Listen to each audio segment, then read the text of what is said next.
Hoy en nuestra sección les proponemos conversar sobre la más reciente película de Ernesto de Arana, Los Dioses Rotos. Joel, ¿cómo logra moverse este filme por situaciones tan marginales, entrándonos también a un ambiente hermoso, lo que parece contradictorio? Has entrado sin preámbulos prácticamente en la esencia paradójica y contradictoria y más polémica de esta película. Es decir, esa especie de dicotomía que tan bien maneja desde el principio hasta su mismo plano final entre la marginalidad y una cierta grandeza trágica que además ha sido esa marginalidad hermoseada, en tanto se va a contar una historia de amor que siempre algo hermoso, una historia de amor con final, como te decía, eminentemente trágico. Y por lo tanto, como en toda buena tragedia, en todo buen melodrama, y Los Dioses Rotos lo es, aunque algunos no lo ven como dentro de tal género, pues se ha subrayado la condición de héroe de los personajes. Y por supuesto están los héroes, están los que son víctimas de los malvados, y está toda este sistema de personajes caro al melodrama y a la tragedia, incluso a la tragedia griega. Es decir, que la marginalidad ha sido mostrada sin ningún tipo de prejuicio desde el punto de vista del narrador, que en este caso de Arana es el autor absoluto de la obra, o casi absoluto, en tanto la dirigió y la escribió además la historia. ¿Cómo la serie? ¿Qué quiere? ¿Sabes cómo va lo de la profesora? Va. Ven acá, chama, ¿y eso que le llevaste el violín? ¿Qué pasa? ¿No te gustó? Solo quiero saber por qué lo hiciste. Y concibió estos personajes como gente compleja, como gente apasionada, como gente que de temperamentos sanguíneos y arrebatados que se dejan llevar por la pasión, por el instinto o por ambas cosas en su sentido más bajo, digamos. Pero bueno, eso también sería un prejuicio de este comentarista y no de Aranas. Él no los ve en ningún momento los ve como gente atrapada en sus pasiones, sobre todo eso. Joel, estamos ante una versión actualizada del mito de Yarín. Partiendo de esto, ¿cómo logra dialogar la dirección fotográfica con la edición de este filme? Esos también son los dos elementos tal vez más destacados dentro de la realización, digamos, de los aspectos técnicos, tanto edición como fotografía. La fotografía participa de este criterio hermoseador o hermoseante que antes habíamos dicho, y por momentos vemos que hay un colorido un tanto chillón o almodóvariano en la puesta, porque ese es el criterio que se quiso, porque de ninguna manera se quiere seguir la línea, y eso es una voluntad que está expresa en la película, pero además Aranas lo ha dicho muchas veces, se quiere seguir esa voluntad de mostrar un ambiente de deshacimiento material, de absoluta falta de belleza o digamos, de capacidad para trascender como imagen simbólica y también seductora.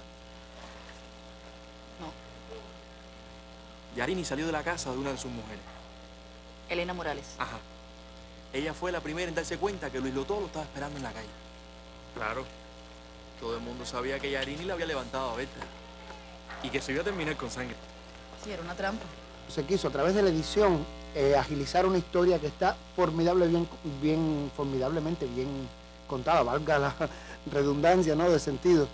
Es una historia que traza un arco dramático en todos los personajes y no solo en los protagónicos, algo que a veces no se tiene en cuenta en nuestro cine. Los personajes protagónicos tienen su estructura absolutamente aristotélica de introducción, conflicto y desenlace, pero además de eso hay una serie de personajes secundarios a los cuales se le prestó tanta atención como a los protagonistas. Y todo esto, la fotografía y la edición, lo va insertando sin perder de vista la historia principal. El conflicto de esta mujer que trata de demostrar la preeminencia o la trascendencia del mito Yarini en nuestra actualidad, y al igual que esta intelectual que interpreta magistralmente Silvia Águila, pues también la película un poco yo creo que tiene la misma tesis. Demostrar, o más bien poner en discusión la preeminencia de cierto mito machista, de que la realidad toda depende de las portañuelas, como se dice un texto en la misma película. En fin, la edición y la fotografía, las dos están muy atadas a una historia y expreso con toda voluntad o con toda conciencia este esta palabra de atadas. Pocas películas cubanas se habían visto en las cuales todos los planos y todas las imágenes y sonidos de la película contribuyan o se circunscriban o fluyan hacia una narración. Mi madre y mi padrastro templaban ahí al lado de mi cama. Yo lo que hacía era que cerraba los ojos. Empezaba a soñar con mi infancia en aquel solar de mierda que por poco se nos cae encima. Tanto lo soñé que terminé aquí. La película cuenta, todo el tiempo está contando una historia y esa es una de las claves de su tremendo, fulminante, no sé ni cómo catalogar el éxito de público tremendo que está teniendo Los Dioses Rotos ahora mismo. Joel, ¿qué opina de los puntos de giro en la película y la introducción constante de los personajes? Mira, por ahí hay uno de los puntos que a mí no me agradan tanto en la película.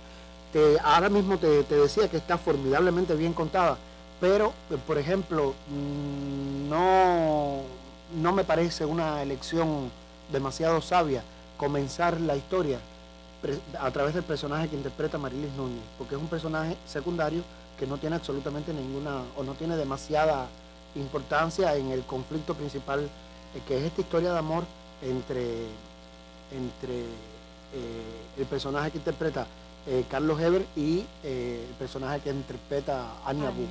Entonces, y por supuesto los que están gravitando en torno a esa relación, que son el personaje de Silvia Águila y de Héctor Noa, que en mi opinión son las dos mejores actuaciones de la película.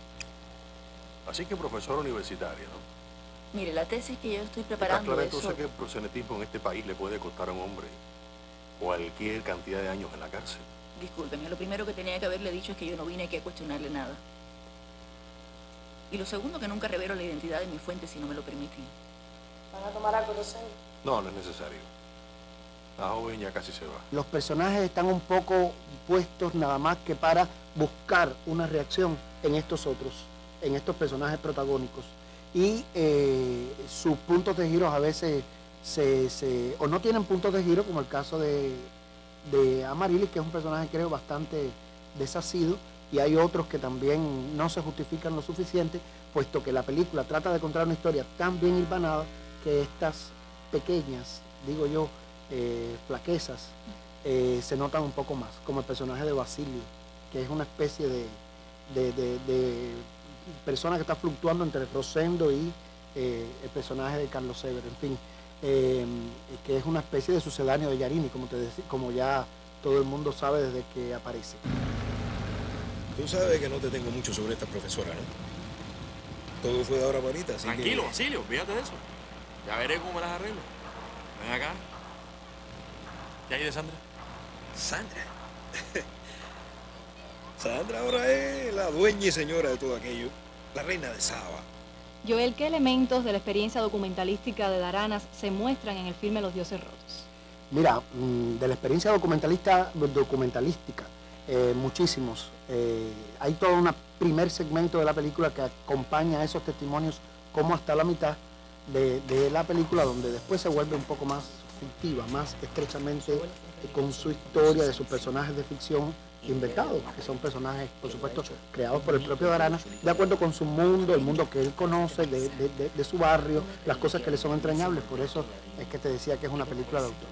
Pero aparte de eso, la película asimila mucho de la técnica del videoclip y de esas mismas ediciones rápidas, esos momentos, lo que le llaman secuencias de edición, de un montaje muy rápido, de secuencias muy cortas, para dar múltiples detalles en escaso tiempo.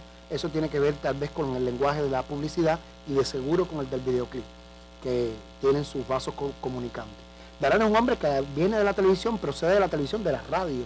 Es ahí también esa banda sonora de encaje, de filigrana, de macramé, que nos ha entregado con esa música formidable que también pasa por la intención de hermosear la historia. Y te decía que es formidable. Yo creo que la película no se convierte en la cúspide del cine cubano en tanto clausura algún camino, sino que se convierte en una especie de luz en el horizonte porque abre el camino. La película inaugura cosas. Por ejemplo, el hecho de que el ICAI deje de considerarse de una buena vez la potestad absoluta del audiovisual o principal o más poderosa del audiovisual en Cuba y empieza a captar talento de la televisión o de donde sea preciso, como lo es Daranas, y es aquí que en su primera película ha demostrado que tiene muchísimo por decir y que que el audiovisual cubano cuenta con un seguro y prometedor autor, venga de la televisión, esté en el cine, haga lo que haga. Gracias, Joel, por acercarnos a este filme de Ernesto Daranas, Los Dioses Rotos.